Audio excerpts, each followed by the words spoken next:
Assalamualaikum warahmatullahi wabarakatuh. Kembali lagi dengan saya Ahmad Bustanul Arifin. Pada kesempatan kali ini saya akan menginformasikan kepada Bapak Ibu semua tentang PPG di dalam jabatan tahun 2022 ini atau 2023 ini.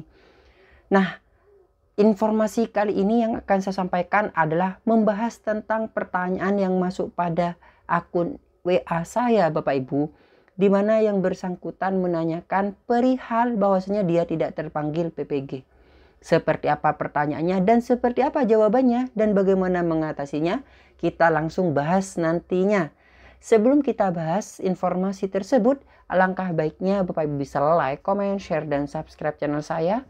Kemudian Bapak Ibu juga bisa join di grup Telegram saya di STTD Bacanol. Atau Bapak Ibu juga bisa follow TikTok dan Instagram saya di @abarifin_. Kali ini Abacanol telah memiliki sebuah website yang Bapak Ibu bisa kunjungi nantinya di www.abacanol.com. Serta seandainya Bapak Ibu ingin berkontribusi pulsa pada Abacanol ini, Bapak Ibu bisa kirimkan pulsa berikut nomornya di bawah ini. Jika Bapak Ibu berkenan tentunya. Langsung saja kita simak informasinya berikut ini. Nah, pada kesempatan kali ini saya akan berikan sebuah informasi tentang pertanyaan yang masuk pada WA saya atau WhatsApp saya. Seperti apa pertanyaannya? Coba kita langsung lihat bersama-sama. Nah, di sini sebelumnya ada beberapa pertanyaan di atas di sini Bapak Ibu. Nah, ini saya pada pokoknya saja. Soalnya teman-teman yang lain udah pada PPG semua, tinggal saya dan istri yang udah 10 tahun sokwan. Nah, ini barusan Bapak Ibu pertanyaannya. Jadi saya akan mencoba untuk menjawab pertanyaan-pertanyaan yang Bapak Ibu pertanyakan ke saya jika saya bisa menjawab tentunya. Oleh sebab itu maka jika Bapak Ibu ada pertanyaan coba komentar di bawah. Nanti kalau misalnya saya bisa menjawab berdasarkan fakta-fakta yang ada saya akan jawab secara lengkap Bapak Ibu. Nah di sini Bapak Ibu, kenapa Bapak Ibu itu bisa tidak terpanggil PPG? Kenapa hal tersebut? Sebenarnya pada surat edaran dari Kemdikbud itu tersendiri sudah dijelaskan bahwasanya ada beberapa hal penting yang harus Bapak Ibu ketahui atau yang harus Bapak Ibu penuhi terlebih dahulu agar bisa terpanggil menjadi PPG atau peserta PPG. Karena semuanya adalah by system Bapak Ibu. Jadi sistem tidak membaca Bapak Ibu anaknya pejabat, Bapak Ibu anaknya siapa? Anaknya presiden, tidak membaca seperti itu. Akan tapi membaca sesuai dengan data kelengkapan berkas yang ada. Itu namanya sistem. Nah, di sini saya akan jawab ada 3 poin yang perlu Bapak Ibu ketahui pada jawaban saya. Dan nantinya saya akan selaraskan dengan edaran dari Kemdikbudristek. Jadi ada 2 edaran yang menentukan ataupun 2 edaran yang menunjukkan tentang PPG di sini. Seperti apa jawabannya? Coba kita lihat. Nah, di sini saya membuat sebuah pertanyaan, kenapa saya tidak terpanggil PPG? Nah, jawabannya adalah yang pertama, bahwasanya pastikan TMT awal mengajar apakah lebih dari 1 Januari 2020.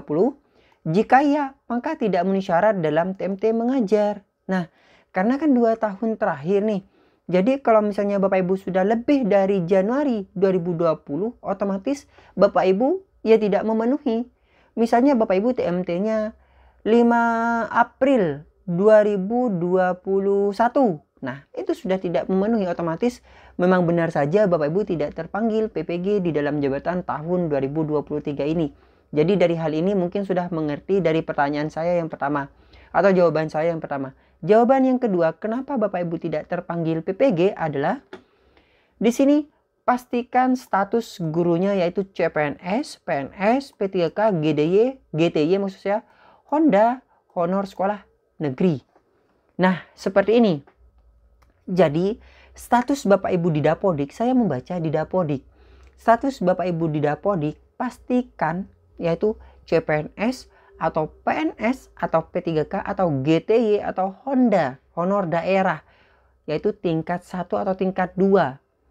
Nah, baru ketika Bapak Ibu jenis PTK-nya seperti ini, maka Bapak Ibu bisa terpanggil. Otomatis bukan hanya ini ya Bapak Ibu.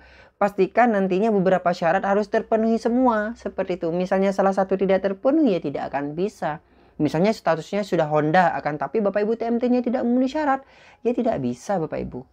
Nah, yang ketiga Bapak Ibu, Pastikan batas perubahan data sinkronnya tidak melebihi dari cut-off 12 Mei tahun 2023. Nah, karena di edaran sudah jelas sekali bahwasanya tidak boleh lebih dari 12 Mei tahun 2023. Nanti akan saya jelaskan edarannya seperti apa pada poin pokoknya. Jika data sebelum cut-off 12 Mei tahun 2023 data sudah valid dan sesuai dengan syarat-syarat, maka meskipun ada perubahan data surplus, PD dan lain-lain di Dapodik dan sinkron melebihi cut-off tidak berpengaruh karena data sudah valid. Tapi jika pada poin 3 perubahan data dilakukan melebihi cut-off, nah lebih dari 12 Mei tahun 2023, maka kemungkinan besar tidak terbaca data dan tidak akan mendapat undangan Bapak Ibu. Nah, jika sudah melebihi cut off yang di sini otomatis tidak akan bisa Bapak Ibu. Nih ya, bukan tidak akan bisa, tapi pastikan sudah tidak akan terundang seperti itu. Nah, sekarang saya akan membahas tentang edaran dari Kemdikbudristek yang menyatakan hal-hal ini yang sudah dijelaskan sebelumnya. Coba kita bacakan satu persatu karena ada 2 edaran di sini.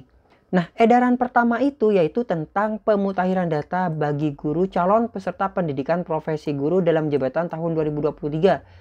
Yang tertanggal 18 April tahun 2023. Nah, ini merupakan edaran pertama Bapak Ibu sebelum adanya edaran yang kedua, di mana edaran pertama ini adalah proses persiapan sebelum adanya PPG. Apa saja yang harus dipersiapkan di sini sudah jelas sekali. Kita langsung saja pada intinya Bapak Ibu. Nah, intinya itu data yang perlu dimutakhirkan. Jadi Bapak Ibu harus memutakhirkan data terlebih dahulu di Dapodik. Dan apa saja data yang harus dimutakhirkan? Di sini yang pertama adalah NIK dan NUPTK pada verbal data Kemdikbud maupun data di Dukcapil. Jadi NIK dan NUPTK merupakan validasi pertama di SIM PKB. Nah, ketika Bapak Ibu mendaftar PPG pastinya misalnya Bapak Ibu NIK dan NUPTK-nya tidak valid, maka akan tercontreng merah seperti silang merah. Akan tapi jika Bapak Ibu NUPTK dan NIK-nya valid, maka akan tercontreng hijau. Yang kedua adalah riwayat pendidikan formal mulai dari jenjang pendidikan awal sampai dengan akhir. Nah, jadi Bapak Ibu di Dapodik bukan hanya yang akhir saja, tapi semua data harus diupdate. Jadi mulai tingkat dasar sampai dengan tingkat atas seperti itu. Kemudian riwayat karir gurunya Bapak Ibu juga diupdate mulai dari pertama kali mengajar melalui aplikasi Dapodik Sekolah. Dan juga status kepegawaian jenis PTK melalui aplikasi Dapodik. Jenis PTK ini seperti yang saya paparkan di PowerPoint bahwasanya jenis PTK-nya CPNS, PNS, P3K, Honda. Nah, seperti itu GTY. Itu jenis PTK-nya. Adapun yang dimaksud pada poin 2D, nah yang di sini Bapak Ibu yaitu PNS, CPNS, P3K, honor daerah dan guru tetap yayasan. Nah, kemudian batas waktu pemutakhiran data yang dimaksud adalah 12 Mei tahun 2023. Inilah Bapak Ibu sudah jelas sekali edarannya dan ini resmi, ini nomornya. Misalnya Bapak Ibu ingin mencari apakah resmi atau tidak, bisa dicari sendiri. Karena ini memang edaran resmi dari Kemdikbudristek. Nah, ini kan edaran yang pertama sebelum Bapak Ibu melakukan proses pengisian data atau sebelum diadakannya PPG. Sekarang edaran pelaksanaan PPG itu edaran yang kedua. Nah, edaran yang kedua di sini yaitu menindaklanjuti surat yang barusan yaitu yang 0655 BGT. Nah, surat menindaklanjuti 0655 yang di sini Bapak Ibu. Sehingga di sini terbitlah berkenaan beberapa persyaratan yang harus dipenuhi oleh calon peserta. Nah, persyaratannya yang harus dipenuhi apa saja? Nah, ini yang kedua, sudah edaran yang kedua, yaitu proses pelaksanaan administrasi, seleksi administrasinya Bapak Ibu. Nah, yang harus dipenuhi yaitu pertama adalah terdaftar pada data pokok pendidik, yaitu terdaftar di Dapodik. Misalnya tidak terdaftar Dapodik, otomatis Bapak Ibu tidak akan memiliki akun SIM PKB. Kedua, terdata sebagai sasaran guru peserta seleksi administrasi PPG. Nah, sasaran yang dimaksud di sini seperti PowerPoint yang saya jelaskan di sini. Yaitu sasarannya ada beberapa sasaran di sini Bapak Ibu. Dan harus memenuhi beberapa persyaratan yang telah ada. Nah, syaratnya ini. Jadi harus memenuhi sasaran. Nah, misalnya Bapak Ibu tidak menjadi sasaran atau tidak terpanggil. Nah, Bapak Ibu harus sadar diri. Hal-hal mana saja yang tidak membuat saya terpanggil. Itu yang perlu Bapak Ibu ketahui. Seperti yang sudah saya paparkan ini. Kemudian memiliki nomor unik Pendidikan dan Tenaga Pendidikan atau NUPTK, masih aktif sebagai guru, sehat jasmani dan rohani, berkelakuan baik, berusia setinggi-tingginya 58 tahun pada tanggal 31 Desember tahun 2023. Nah, sedangkan sasarannya di sini untuk sasaran PPG di sini ada 2 sasaran, yaitu kategori A dan kategori B. Nah, informasi ini sudah saya jelaskan di kesempatan sebelumnya. Oleh sebab itu, yang masih bertanya kepada saya, kenapa ya saya kok tidak terpanggil PPG dalam jabatan tahun 2023? Coba cross check data Bapak Ibu semua di Dapodik maupun di SIM PKB-nya. Jangan katanya operator. Nah, operator lagi yang dibawa-bawa. Padahal itu adalah data Bapak Ibu semua. Oleh sebab itu, maka perhatikan data Bapak Ibu, karena melihat data Bapak Ibu tidak harus melalui akun operator, karena ada PTK.Datadik yang bisa Bapak Ibu akses di mana saja dan kapan saja menggunakan akun Bapak Ibu semua. Bagaimana? Sudah jelas sekali bukan? Semoga informasi ini bermanfaat bagi Bapak Ibu yang baru menemukan channel ini. Jangan lupa untuk like, comment, share, dan subscribe channel saya. Aktifkan notifikasi yang ada di channel ini. Mohon maaf jika ada kekeliruan, kesalahan, baik kata maupun ucapan. Sebelumnya terima kasih. Wassalamualaikum warahmatullahi wabarakatuh.